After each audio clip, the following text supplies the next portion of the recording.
I still remember the exact moment when my wife flinched away from me like I was covered in acid. It was a Tuesday evening in October, and the smell of someone else's cologne lingered on her neck when I leaned in to kiss her hello. That's when Melissa said those words that would change everything. "Don't touch me, Ryan." Her voice was cold, distant, like she was talking to a stranger who had invaded her personal space on a crowded train, not her husband of 7 years. The cologne wasn't mine. I know because I don't wear cologne, never have. Allergies. I pulled back, something inside me breaking quietly as I watched her turn away, her shoulders tense beneath her silk blouse, the emerald green one I'd bought her for her birthday last year. She'd been distant for weeks, but this was different. This was deliberate. This was a line being drawn. "I'm just tired," she mumbled, not quite meeting my eyes. "Work has been crazy. The Henderson account is killing me." I nodded, stepping back, giving her the space she suddenly seemed to need so desperately. "Sure," I said. "I understand." But I didn't understand. Not really. Not yet.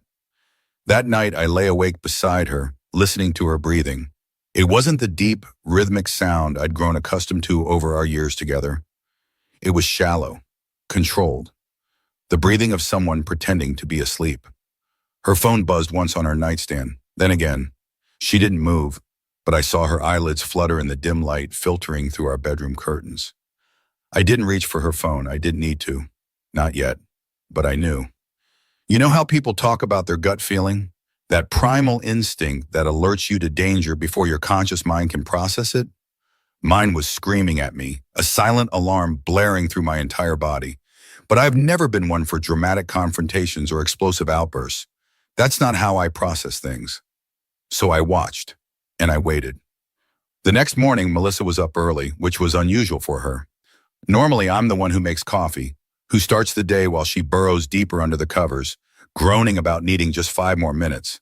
But that day, she was already dressed in her running clothes when I opened my eyes. "Going for a run," she said, tying her shoelaces with unusual focus. "Might be a long one. Don't wait on breakfast."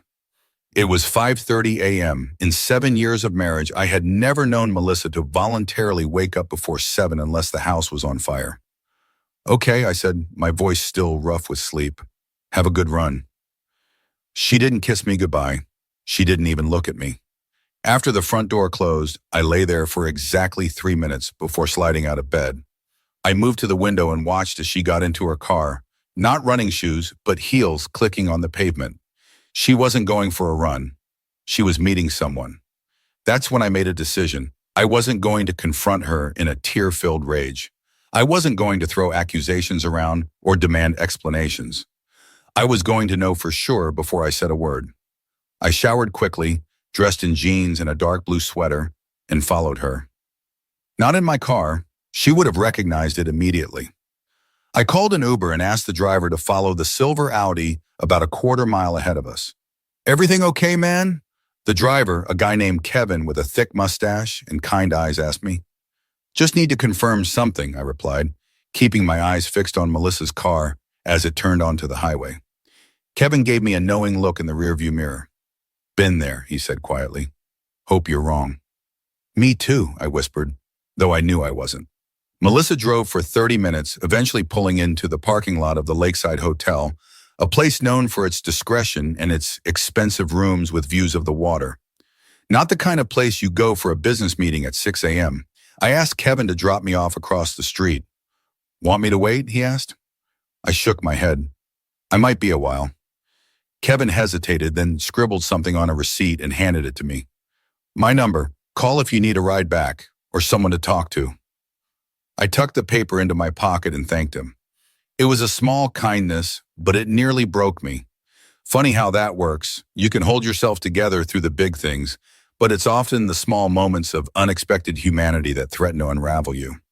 I watched Melissa enter the hotel, her stride purposeful, confident. She didn't look around nervously or check to see if anyone was watching. This wasn't her first time doing this. I didn't try to follow her inside immediately. That would have been too risky. Hotels have security cameras and staff trained to spot people who don't belong.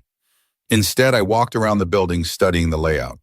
The lakeside was U-shaped, with rooms facing both the street and the water. I positioned myself across the street at a small cafe with outdoor seating that had a clear view of most of the hotel windows. I ordered a coffee and waited, watching the entrance while appearing to work on my laptop. 20 minutes later, he appeared. Jason Cooper, Melissa's boss, the man whose name had been appearing on our home caller ID with increasing frequency over the past few months. The man whose cologne I had smelled on my wife's neck the night before. He crossed the lobby with the easy confidence of someone who believed themselves untouchable. Expensive suit, perfect haircut, wedding ring glinting on his left hand. I knew his wife, Rebecca. We'd had dinner with them twice.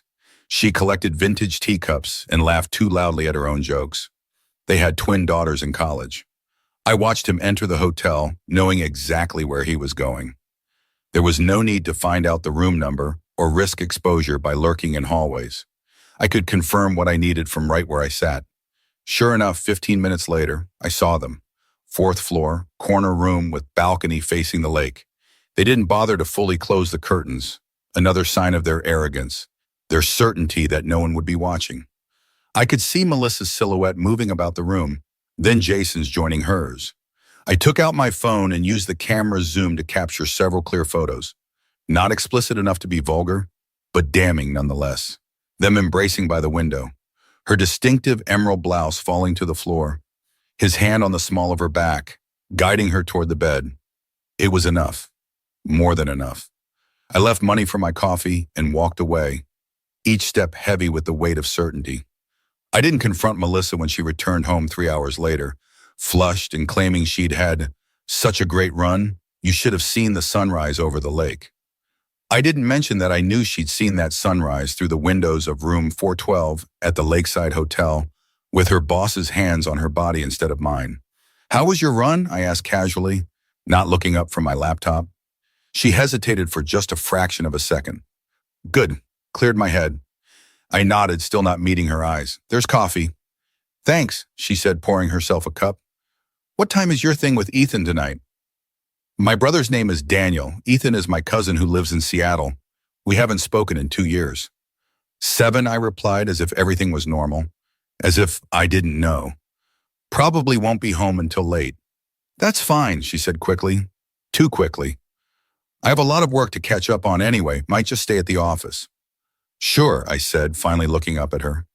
Our eyes met, and for a moment I thought I saw something, guilt, perhaps, or fear that I might know.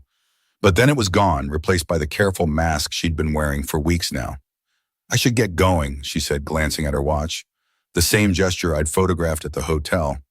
"Big presentation this morning." "Good luck," I said, and I meant it. Not because I wished her success, but because I was already detaching myself from her, from us, from the life we'd built together. In that moment, I realized I'd already begun to let her go.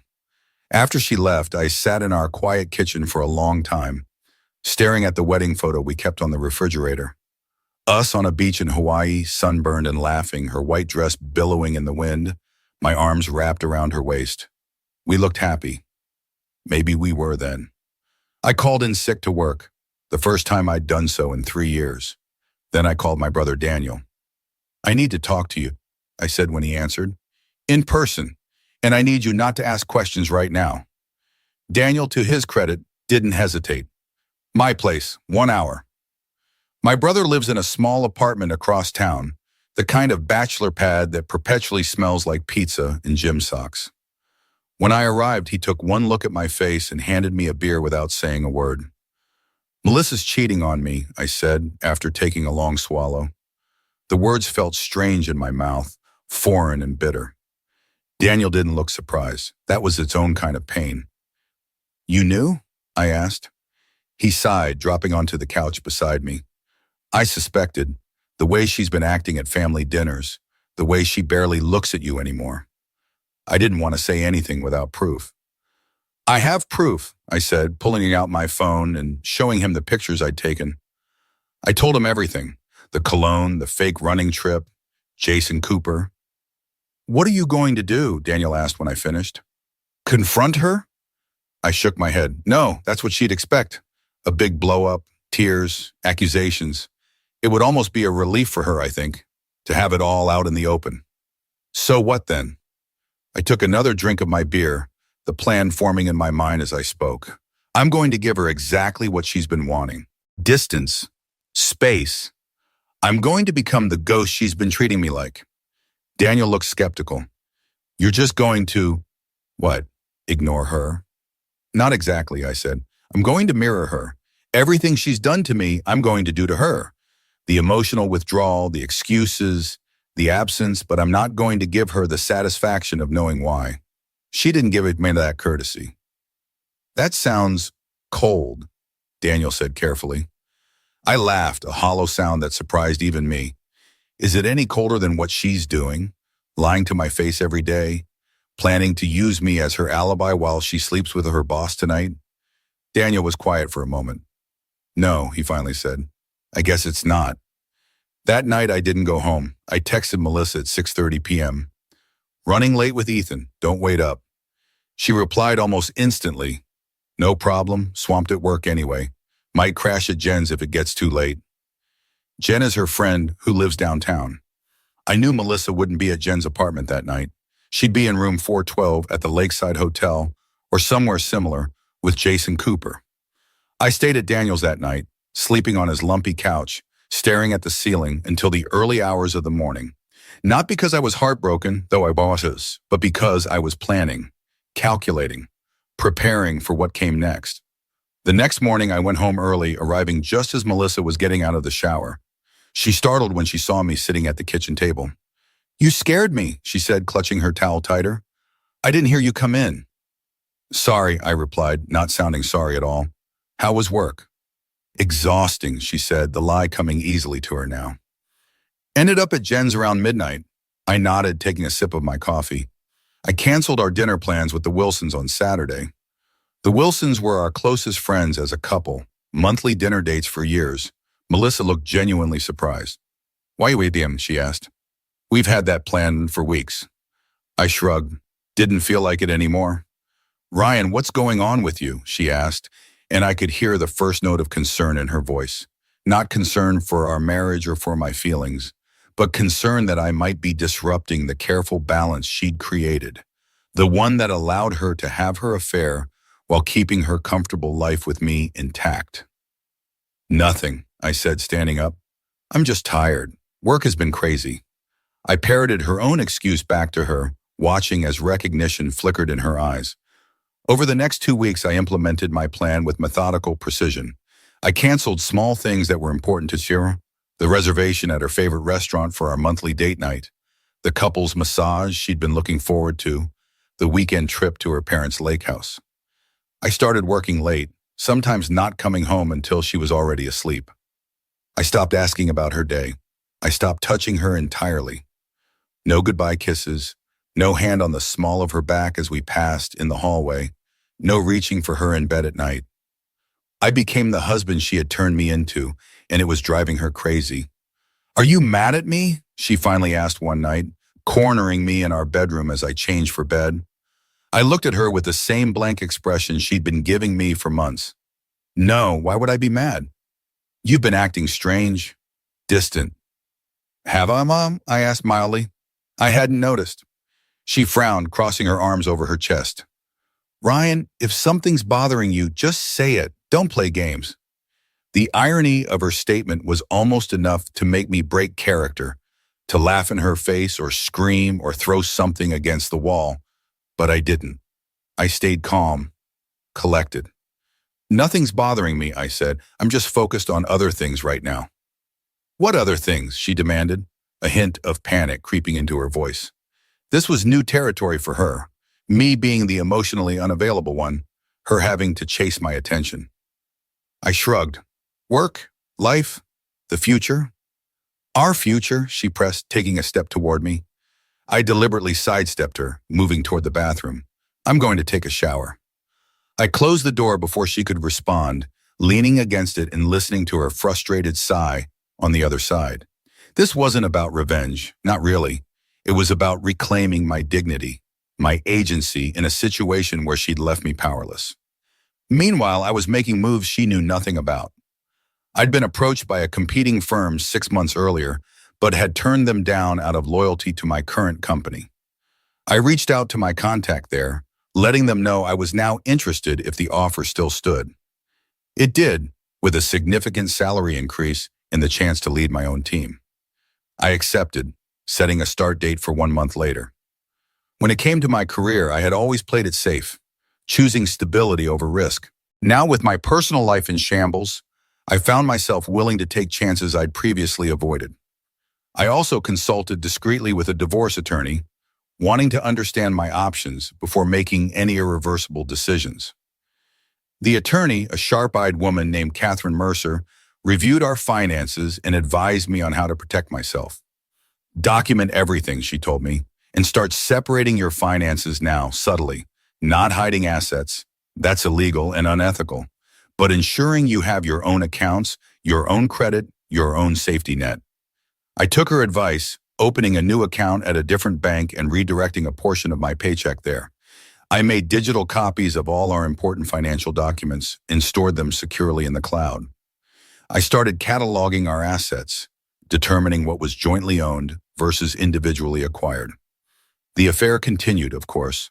Twice more that week, she came home smelling of his cologne, her eyes avoiding mine, as she made excuses about working late or having drinks with colleagues. I said nothing, did nothing.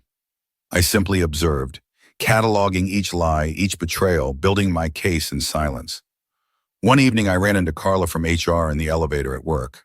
She had always been friendly with me, and we occasionally chatted about office politics or weekend plans. This time, she looked uncomfortable, avoiding my eyes as we rode down together. "Everything okay, Carla?" I asked. She hesitated, then turned to me with concern in her eyes. "Ryan, I don't know if I should say anything, but there's been talk about Melissa and Jason Cooper." My stomach tightened, but I kept my expression neutral. "What kind of talk?" "They've been seen together outside of work. A lot. And Jason has a history with female employees." She looked genuinely distressed. "I just thought you should know, because I respect you and because it's happened before. The last woman who got involved with him ended up transferring to another branch when things went south." I nodded slowly, processing this new information. "Thank you for telling me, Carla. I appreciate it." "You're a good guy, Ryan," she said as the elevator doors opened. "You deserve better." That brief conversation confirmed what I had already suspected. Jason's affair with Melissa wasn't his first, and everyone knew it except the spouses. I was the last to know, the punchline to a joke the entire office had been sharing behind my back. The humiliation burned in my chest, but I channeled it into resolve. This wasn't just about Melissa's betrayal anymore. It was about reclaiming my self-respect. On Friday, while Melissa was at work, I went through our finances. We had separate accounts as well as a joint one for household expenses. I transferred my portion of next month's bills into the joint account and then removed my name from it entirely. I rerouted my direct deposit to my personal account. Small, practical steps towards separation. That night, as Melissa slept beside me or pretended to sleep, I could no longer tell the difference. I slipped the hotel photograph into her purse, tucked between her wallet and her day planner where she would certainly find it, but not immediately. I wanted the discovery to come when she was alone, when I wasn't there to witness her reaction. The next morning, I told her I was going fishing with Daniel for the day, another lie to mirror hers. In reality, I went to a small apartment I'd rented the day before, paid for in cash 3 towns over.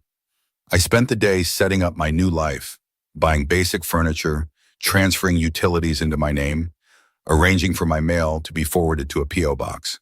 When I returned home that evening, Melissa was waiting for me, her face pale, her eyes red-rimmed. The photograph was clutched in her hand. "What is this?" she asked, her voice barely above a whisper. I looked at the photograph as if seeing it for the first time. "It looks like you standing in a hotel doorway."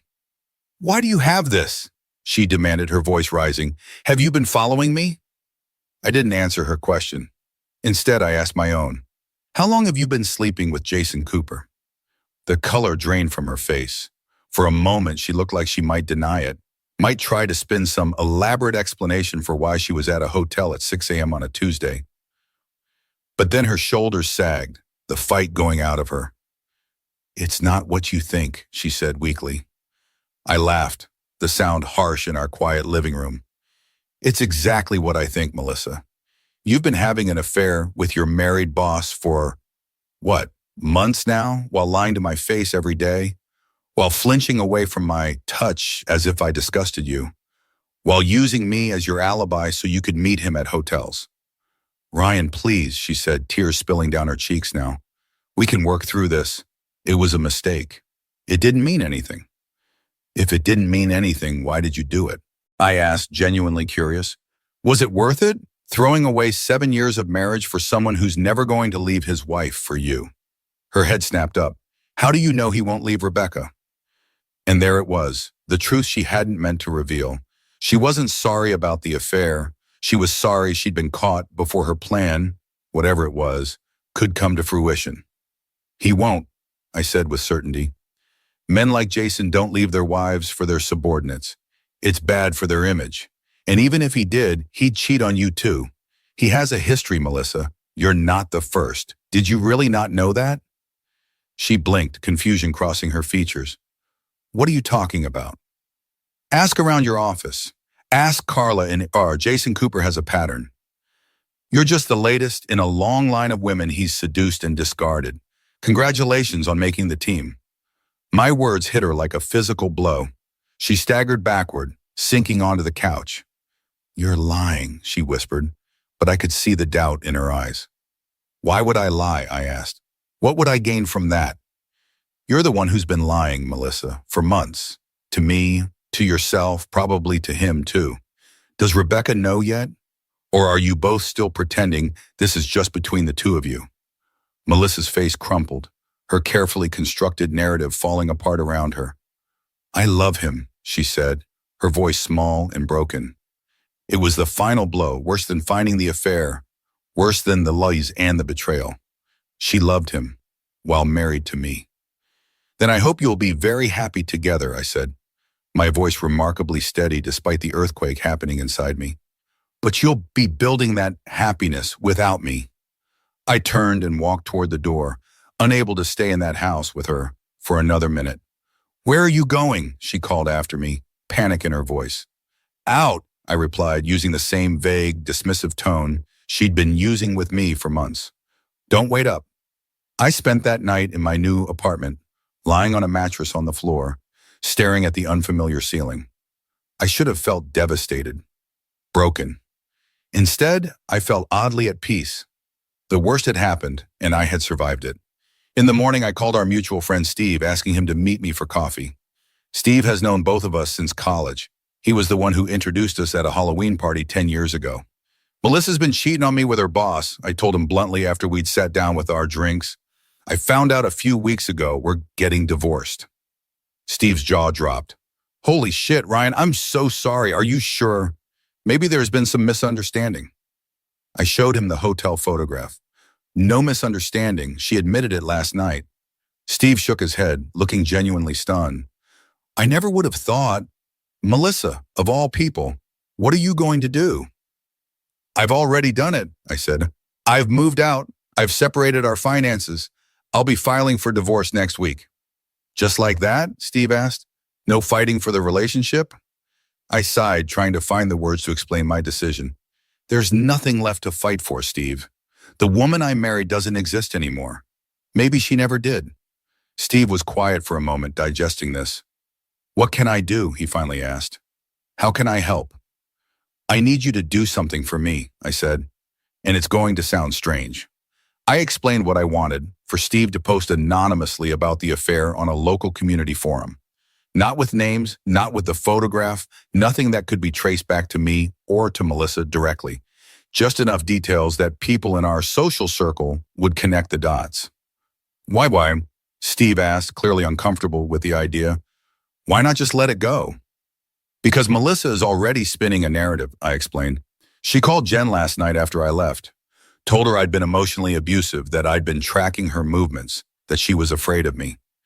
Jen called Daniel to check on me, and he told me everything Melissa said. She's trying to control the story, to make herself the victim. I don't want revenge, Steve.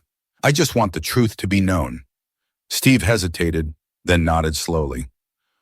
Okay, I'll do it, but nothing that could hurt her career or anything like that. Just the facts, I agreed. That's all I want. The post went up that afternoon. By evening, my phone was buzzing with messages from friends and acquaintances, some expressing sympathy, others asking for confirmation, a few expressing shock that I would air dirty laundry so publicly. I didn't respond to any of them. The truth was out there now. That was enough. Melissa called 17 times that night. I didn't answer. She left voicemails ranging from tearful apologies to furious accusations to desperate pleas for me to come home so we could talk. I listened to each one, then deleted them all. At work the next day, I requested a meeting with my boss, explaining that I would be leaving the company at the end of the month for a new opportunity. I also mentioned Pamela that I would prefer not to attend the office holiday party as my wife and I were separating, and it would be awkward given her relationship with Jason Cooper. My boss's eyes widened. Jason Cooper, are you saying? I nodded once, not elaborating further. I didn't need to. The implication was clear. By the end of the day, the office grapevine was buzzing. 2 people stopped by my desk to express their sympathy. 3 more sent supportive emails. One older colleague who had been with the company for decades invited me to lunch, where he revealed that Jason had been involved in at least 4 workplace affairs that he knew of, 2 of which had ended in significant settlements to avoid harassment lawsuits. The company protects him because he brings in big accounts, my colleague explained. But this time he may have gone too far. Sleeping with a married subordinate is different from his usual flings with single women. There could be liability issues the company won't want to deal with.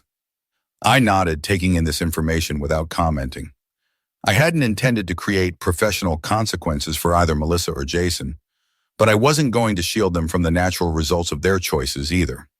On Monday, I met with a divorce attorney, a calm, efficient woman named Catherine, who came highly recommended by a colleague.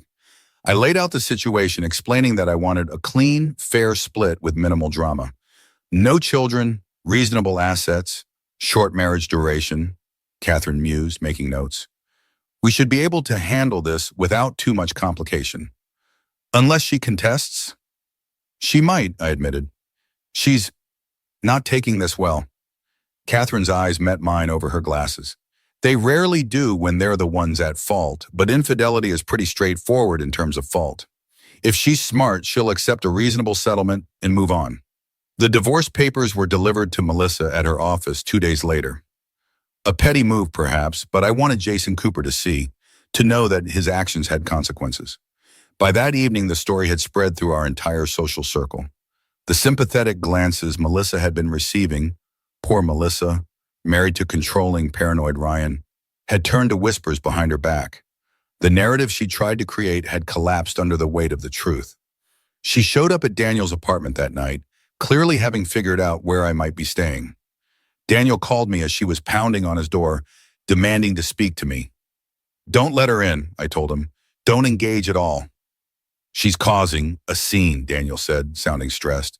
The neighbors are going to call the cops. Let them, I replied. This isn't your problem to solve. Eventually, Melissa left, but not before slipping a letter under Daniel's door. He read it to me over the phone, a 3-page handwritten ramble, alternating between apologies, justifications, and accusations. She claimed Jason had manipulated her, that she had been planning to end the affair, that she still loved me more than anything. She begged me to come home, to give her another chance, to not throw away everything we'd built together. What should I do with it? Daniel asked when he finished reading. Throw it away, I said. It doesn't change anything. 2 days later, I received a surprise visitor at my new workplace, Rebecca Cooper, Jason's wife. She asked if we could speak privately, so I took her to a nearby coffee shop. I received some interesting photographs in the mail, she said without preamble, sliding a manila envelope across the table. Inside were more explicit photos of Jason and Melissa together, ones I hadn't taken and hadn't sent. These didn't come from me, I said immediately. Rebecca waved a dismissive hand. I know. They came from Jason's previous girlfriend, Alicia Martinez. She worked in accounting until last year. Apparently, she's been keeping tabs on him, waiting for the right moment to expose him. Your divorce filing gave her the perfect opportunity.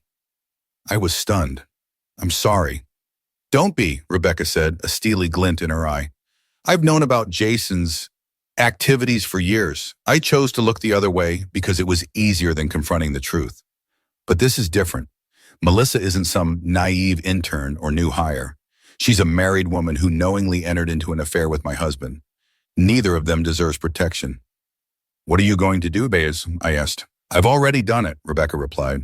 I've filed for divorce, frozen our joint accounts, and sent copies of these photos to the company's board of directors, along with a detailed history of Jason's pattern of pursuing subordinates. They can either deal with him, or they can deal with a very public, very messy lawsuit from me. I studied her face, seeing not a victim but a formidable opponent who had been pushed too far. Why are you telling me this? Because you deserve to know that you are not alone in this, she said. And because I want you to know that neither of them is going to win. Not this time. The next month passed in a blur of legal meetings, property divisions, and carefully orchestrated avoidance of Melissa. She tried everything to get me to speak to her directly, showing up at my workplace, sending friends as emissaries, even calling my parents to plead her case. I remained resolute in my silence. There was nothing left to say. Jason Cooper, as both Rebecca and I had predicted, did not leave his wife for Melissa. In fact, according to office gossip relayed to me by a sympathetic former coworker, he had been placed on administrative leave pending an investigation into his workplace conduct. 3 other women had come forward with complaints once Rebecca's evidence reached the board. The company was in damage control mode, and Jason and Melissa were both collateral damage. 6 weeks after I discovered the affair, our divorce was finalized. The settlement was fair.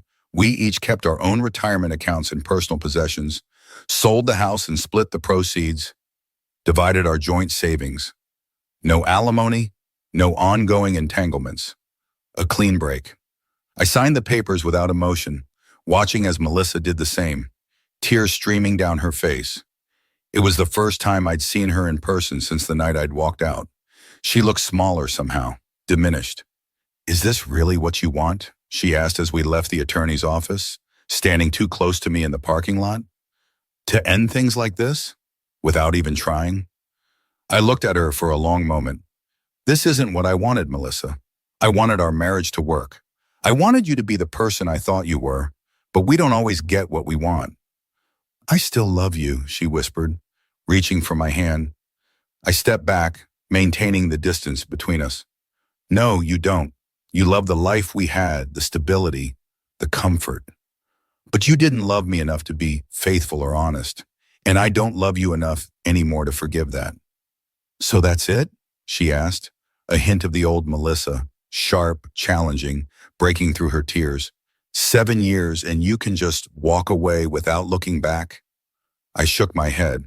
I've done nothing but look back for the past 6 weeks, Melissa. All I've seen is how blind I was, how willing to ignore the signs because I didn't want to face the truth. I'm done looking back now. I'm moving forward. Without me, she said, her voice hollow. Yes, I agreed. Without you. I walked to my car without turning around, even as I heard her call my name one last time. Some endings don't get neat resolutions or cathartic final conversations. Some endings are just endings. My new job turned out to be exactly what I needed. Challenging work, supportive colleagues, and a fresh start where no one knew me as the guy whose wife cheated on him with her boss. I threw myself into projects, working long hours not to avoid going home to an empty apartment, but because I genuinely enjoyed what I was doing. For the first time in years, I felt like I was building something for myself, not for us. 3 months after the divorce was finalized, I ran into Rebecca Cooper at a coffee shop downtown. She recognized me immediately, gesturing for me to join her at her table. I hesitated, then sat down across from her. Ryan Taylor, she said, studying my face. You look better than the last time I saw you. The last time she'd seen me had been at the final mediation session for our respective divorces, where we had briefly acknowledged each other with grim nods of solidarity. How are you, Rebecca? I asked, genuinely curious. She had always seemed like a kind woman trapped in a marriage to a man who didn't deserve her. Free, she said bluntly, raising her left hand to show her bare ring finger, and surprisingly okay with it. The girls are thriving at college. Ah, Elma, The house sold for a good price, and I got half of everything, including his precious car collection. She smiled, a fierce, triumphant expression that transformed her face. Turns out Jason had been having affairs for years. Yours wasn't the first wife he'd helped himself to. I winced at her phrasing. Melissa wasn't blameless. Rebecca waved a dismissive hand. Of course not. It takes two to tango, as they say. But Jason, he had a system, young, ambitious women who reported directly to him. He'd mentor them, promote them, make them feel special. Then, when they were suitably grateful and in awe of him, he'd make his move. She took a sip of her coffee. Did you know he's been asked to leave the company? Too many complaints, too much liability. I hadn't known that. I'd cut myself off from any news about Jason Cooper or Melissa months ago. What about Melissa? I found myself asking, despite my better judgment. Rebecca's expression softened slightly. She left too, moved to Chicago, I heard. Fresh start. I nodded, feeling a strange mix of emotions, relief that she was gone, sadness for what might have been, a lingering anger that was finally beginning to fade. For what it's worth, Rebecca said, reaching across the table to touch my hand briefly, I think you handled it all with remarkable dignity. Most men would have gone scorched earth. I considered it, I admitted, but that's not who I am, or who I want to be. Rebecca smiled, a genuine warmth in her eyes. Well, whoever you are, Ryan Taylor, I think you're going to be just fine. As I walked home from the coffee shop, I realized she was right. I was going to be fine. Better than fine, actually. The pain hadn't disappeared entirely. I doubted it ever would, but it had transformed into something manageable, something I could carry without being crushed by it. My new position came with an unexpected opportunity, leading a project that required frequent collaboration with a different department. That's how I met Laura, a product designer with a sharp mind and an even sharper sense of humor. She was nothing like Melissa. She wore mismatched socks on purpose, collected vintage cameras, and had a loud, unrestrained laugh that turned heads in restaurants. We started as colleagues, became friends, and eventually something more. I was cautious at first, the wounds from my marriage still fresh, but Laura was patient, understanding my hesitation without taking it personally. Everyone has baggage, she told me one night as we walked along the river after dinner. The important thing is finding someone who helps you carry it, not someone who adds to the load. 6 months after the divorce, I received a letter from Melissa. It had been forwarded from my P.O. box, though I had no idea how she'd found that address. For a moment, I considered throwing it away unread, but curiosity won out. The letter was brief, just half a page. She wrote that she was settled in Chicago, working at a new firm, seeing a therapist twice a week. She apologized, not with the desperate pleading of her earlier attempts, but with a quiet acknowledgement of the pain she had caused. She didn't ask for forgiveness or reconciliation. She simply wanted me to know that she understood now what she had thrown away, and that she was trying to become someone who wouldn't make the same mistakes again. I folded the letter and put it back in the envelope, not sure how I felt about its contents. There was a time when such an apology would have meant everything to me. Now it was just words on paper from someone who had become a stranger. I didn't write back. There was nothing left to say between us. But I didn't throw the letter away either. I tucked it into a box with other mementos from that chapter of my life, not to revisit regularly, but to acknowledge that it had happened, that it had shaped me in ways both painful and profound. Sometimes, in quiet moments, I still think about Melissa, not with longing or regret, but with a kind of detached curiosity. I wonder if she found what she was looking for in Chicago. I wonder if she learned anything from what happened between us. I wonder if she ever truly loved me at all.